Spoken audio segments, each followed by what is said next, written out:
อ่าก็นมัสการพระคุณเจ้า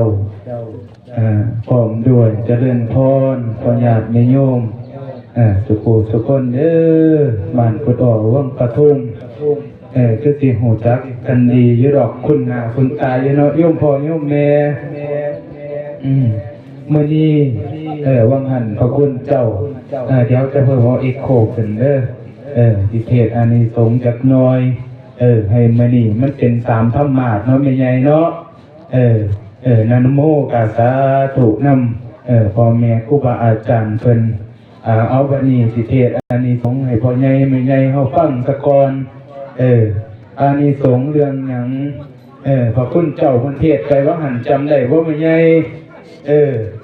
เจ้าคณะอำเภอเฮาเทศเรื่องหยังจำได้บ่อย่างน้อยๆก็ยกตัวอย่างมีผู้หนึ่งผ้าป่าขาวไว้เนาะโอ้ยผ้าพื้นนี่งามแถวว่าซั่นกะที่จำได้อยู่ดอกนั่นล่ะคนก็จังว่าแม่นชุดงามๆพอเอามาใส่เด้อแม่ใหญ่เด้อเดี๋ยวมันสิใส่บ่ได้เด้บ่แม่นว่าสิตายถิ่มดอกนางอยู่นี่มีแต่ผู้100 ปีขึ้นบ่เจ็บบ่ไข้ดอกนี่ผู้ใดเจ็บปวดฟังออกไปดิห้วยนางฟังเทศคือบ่ปวดขาหนอว่าซั่นให้คุณพระพุทธคุณพระธรรมคุณพระสงฆ์ปกปักรักษาเด้อโยมพ่อโยมแม่มื้อนี้พระลูกพระหลานสิมาแสดงธรรมมาเทศนาให้ฟังพร้อมด้วยสิเชิญดวงจิตวิญญาณทุรมเสียงหายตายเสียจากไปในมื้อนี้ให้มารับเอากองบุญกองกุศลบัดนี้สิเทศเรื่องหยังวังหันบุญพระเวทมันก็โยมแม่พอท่านได้เบิดเนาะบุญเดือน4เฮาบุญพระเวทบุญพระเวทพอท่านเบิดได้ไปฟังเทศบ่ล่ะแม่โอนได้ไปฟังเทศบ่มหาชาติได้ไปเฮียเข้าพันก่อนบ่บ้านเฮาเฮียตี3ตี4เนาะบ้านเฮาก็เฮียตี3ตี4ผู้นั้นอยู่นี่ก็สิเป็นเจ้าผู้คำบัดคำว่าจำหน้าได้เบิดล่ะแม่น้อยมื้อนั้นเกี่ยวหมากเจาะเนาะแม่บับแม่เข็มโมนี่ละ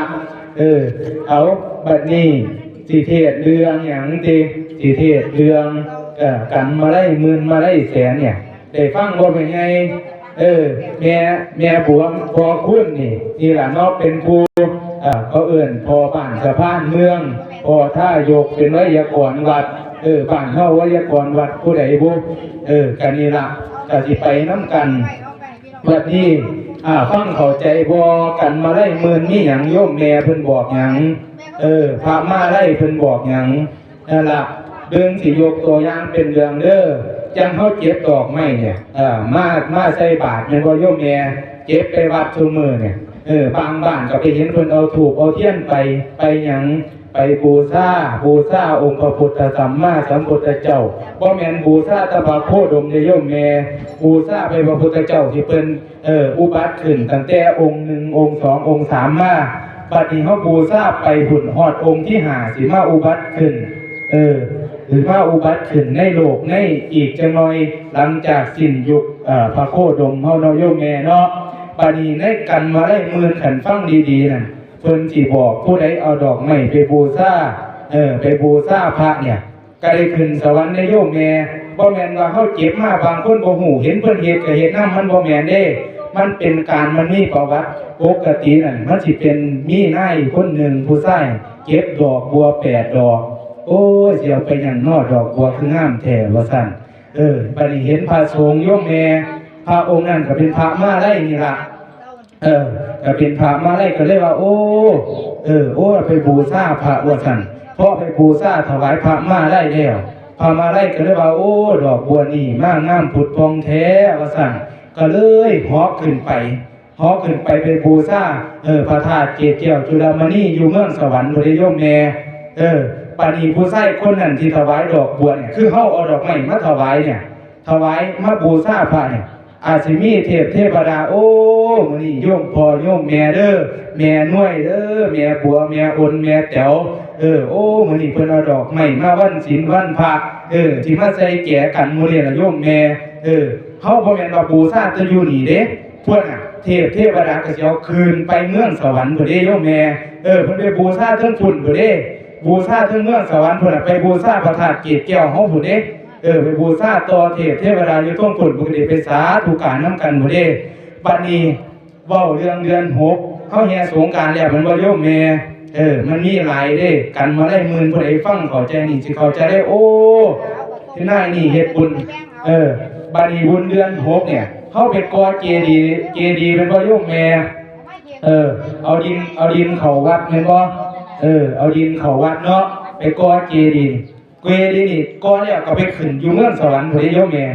ตายไปเนี่ยเฮาบ่ต้องว่าเฮาบ่ได้บุญเด้เฮาได้บุญเบิดเด้ไปก่อเจดีย์นี่บ่แม่นว่าเพิ่นพาเฮ็ดก็เฮ็ดเอาดินเข้าวัดมันบ่แม่นคันไปฟังกันมาได้หมื่นโอ้ตายไปภาษาขนดินเข้าวัดเนี่ยเนาะว่าซั่นบัดนี้บุญขนดินเข้าวัดเฮาไปก่อเจดีย์เป็นอย่างหนึ่ง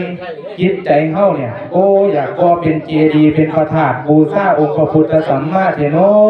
บูชาคุณพระธรรมบูชาคุณพระสงฆ์แท้เฮาบูชานี่เฮาบ่แม่นบูชาแต่อยู่วัดเด้พุ่นน่ะเฮานึกถึงไปพุ่นน่ะอยู่เทิงเมืองสวรรค์พุ่นได้โยมพ่อโยมแม่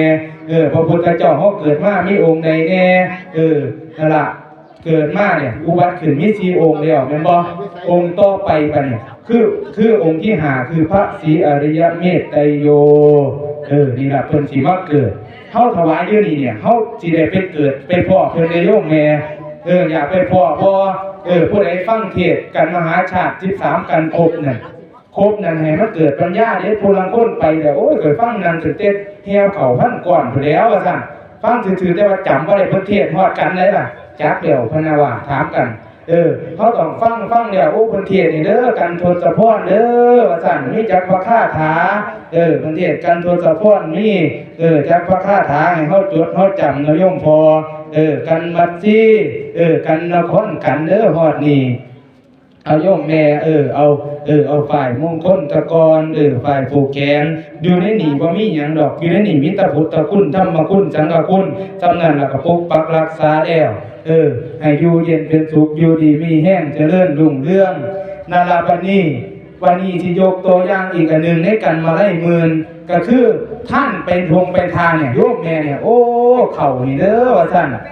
เห็นนกเห็นกาทิมเขาให้กาก็ไปเกิดเป็นเทวดาได้โยมแม่เป็นเทวดาเป็นพรหมทั้งฟ้าพุ่นเด้เป็นหยังตีหนึ่งจิตใจเฮามันบริสุทธิ์อยากเฮ็ดทานเนาะโยมแม่แต๋วเนาะจังเฮาเห็นพระบ้านอื่นเพิ่นมาเนี่ยเฮาบ่ต้องไปคิดเป็นพระแท้พระปลอมบ่เฮาบ่ต้องไปคิดเด้อให้เฮาคิดว่าโอ้พระคุณเจ้าพระสงฆ์องค์เจ้าเพิ่นมาตัวนี่เฮายกมือสาธุเข้าก้อนนี้เงินส่วนนี้เด้อท่านให้พระสุปฏิปันโนผู้ปฏิบัติดีปฏิบัติชอบเด้อบูชาพระพุทธบูชาพระธรรมบูชาพระสงฆ์วางซั่นได้บุญคือกันแม่นพระองค์นั้นสิเป็นพระปลอมในโยมแม่ก็ได้บุญเขาก็ต้องไปคิดว่าพระองค์นี้นั่นมีศีลบ่เป็นพระแท้บ่ก็ต้องไปสงสัยให้เฮาคิดว่าโอ้ถ้าจิตใจนี่พระองค์นี้เนาะเพิ่นห่มเดียงเนี่ยสาธุมื้อนี้เป็นบุญผู้ขาเด้อเห็นพระสงฆ์องค์ข้าเจ้าผู้ขามี5บาทผู้ขามีตะเข่าผู้ขามีตะขนมนมเนยเด้อใส่ประสงค์ท่านให้พระสุปฏิปันโนวางซั่นให้เฮานึกหาพุ่นเขาก็ต้องเป็นว่าโอ้ยพระองค์นี่จะเป็นมาตราไสเดี๋ยวว่าซั่นปิดประตูรัดมันบ่แม่นโยมแม่เฮาปิดประตูรัดเฮาปิดประตูรัดบุญจากขวัญมันบ่กันแม่นางเห็นบ่เฮาเห็นพระนี่เฮาเห็นพระจังหน่อยเฮาบ่มีหยังเฮาก็ยกมือสาธุเด้อว่าซั่นผู้ขาโอ้ยผู้ขาบ่มีหยังใส่ดอกว่าซั่นขอให้พระคุณเจ้าเดินทางโดยสวัสดิภาพปลอดภัยเด้อจังนั้นเฮาก็เป็นบุญอะไรโยมแม่เป็นหยังเฮาศรัทธาในพระเหลียงแม่นบ่โยมแม่เนาะเฮาบ่ต้องไปเจาะจงพระองค์นั้นเพิ่นสิดีบ่ดีเฮาบ่ต้องไปคิดให้เฮาคิดว่าโอ้เพิ่นเป็นพระสงฆ์องค์เจ้าอย่างน้อยๆก็เป็นสาวกของพระพุทธเจ้าเนาะเพิ่นห่มเดียงน้อยเฮาทานไปพุ่นน่ะนึกถึงพระพุทธคุณพระธรรมคุณพระสังฆคุณคือพระพุทธเจ้าของเฮาแล้วก็พระธรรมคือคำสอนที่เพิ่นสอนโยมพ่อโยมแม่สอนหยังติจังพระลูกพระหลานก็พึ่งเรียนพึ่งบวชก็บ่ได้มีหยังหลายแต่ว่าที่เพิ่นสอนน่ะให้เฮาคิดดีพูดดีทำดีเนาะโยมพ่อโยมแม่เนาะคันเฮาคิดดีพูดดีทำดีแล้วมีแต่แนวดีๆเด้คันเฮาคิดบ่ดีนั่นห่วยก็สิว่าโอ้ยอันนี้แม่นผู้ใดเด้อลูกอีนี่แน่แม่นบ่ล่ะก็สิว่าไปเฮาคิดดีโอ้มาพูดโตคงงามเขาไปเฮ็ดการเฮ็ดงานว่าซั่นนั่นล่ะเฮาคิดไปจังซั่นเฮาคิดดีพูดดีทำดีอีกอย่างนึงเพิ่มมากคือหยังโยมพ่อโยมแม่ ให้เฮามีเมตตาเด้อให้เฮามีเมตตาต่อกันเพิ่นจังว่าในกันมาได้มือเนี่ยเพิ่นเลี้ยงมาว่าเป็นหยังพระมาได้เพิ่นถามเด้ผู้ใดฟังเข้าใจยามเพิ่นเทศอ้อมต่อกันเนี่ยฟังเข้าใจบ่ล่ะโยมแม่เพิ่นบอกได้เฮาดอกไม้มาถวายบ่แม่นของปลอมเด้เนี่ยเฮามามันมีเหตุประสงค์พระมาได้ไปถามว่าเทพองค์นี้เป็นหยังน้อคือมีบริวารเป็นหมื่นแท้น้อเพิ่นก็บอกเทพองค์นี้ตอนเป็นมนุษย์นั้นเขาท่านเขาให้กาวางซั่นไปทงไปทางเสียอีกองค์นี้มีบริวาร 20,000 ประเทศหยังน้อว่าซั่นเพิ่นเฮ็ด 20,000 เพิ่นหาข้าวให้พี่น้องเฮากินนี่แม่โยมพ่อโยมแม่แม่นบ่โอ้ยจังเนี่ยล่ะเฮามาเฮ็ดบุญเฮ็ดทานเนี่ยเฮาหาข้าวให้กินแล้วบ่ได้เฮาแต่งข้าวแม่นบ่โยมแม่ใส่ถุงเนี่ยถุงไปต้อนเอาไปฝากลูกฝากเต้าฝากพ่อฝากแม่เด้อแม่นบ่นี่เป็นบุญเด้อเนี่ยเป็นบุญพุ่นตายไปแล้วเฮาไปเกิดอยู่เทิงสวรรค์บ่ได้โยมแม่มันบ่แม่นธรรมดาเด้บัดนี้นี่ล่ะคือจังว่าคันเฮาขนไส้เข้าวัดเนี่ยไปก่อเจดีย์บ่แม่นว่าไปเฮ็ดเพิ่นพาเฮ็ดจังได๋เพิ่นเฮ็ดอีหยังเด้บ่แม่นเฮาเฮ็ดไว้เฮาก่อเฮาเลื่อมใสโอ้ยเจดีย์เฮาถ้าเฮาไปเลี้ยวเบิ่งมันก็งามเนาะโอ้งามเด้เฮาเก็บดอกไม้ไปไหว้แห่ว่าหั่นแห่พระเวทบ้านเฮาแห่พระเวทแห่ดอกไม้เนาะมื้อนึงแห่ดอกไม้เพิ่นจังว่าให้กันมาได้หมื่นให้มีข้าวพันก้อนบ่ล่ะโยมแม่เฮ็ดว่าหั่นบุญพระเวทข้าวพันก้อนอย่างน้อยๆพันก้อนเฮ็ดไปคนละ10เนี่ยนั่งอยู่เนี่ยเอามันสิบ่พอพันจังซี่คนละ10ก้อนบัดนี้ดอกไม้มันครบพันดอกเด้อเพิ่นว่าอยู่ในกันมาได้แสนนั่นภาษีอ่านสั่งไว้เด้นี่โยมแม่บอกพามาได้เด้อคันที่บอกมันยาวมันบ่จบดอกอันนี้เว้าย่อๆสรุปเอากันผู้ใดไปฟังเทศน์เนี่ยฟังเข้าอกเข้าใจเนี่ย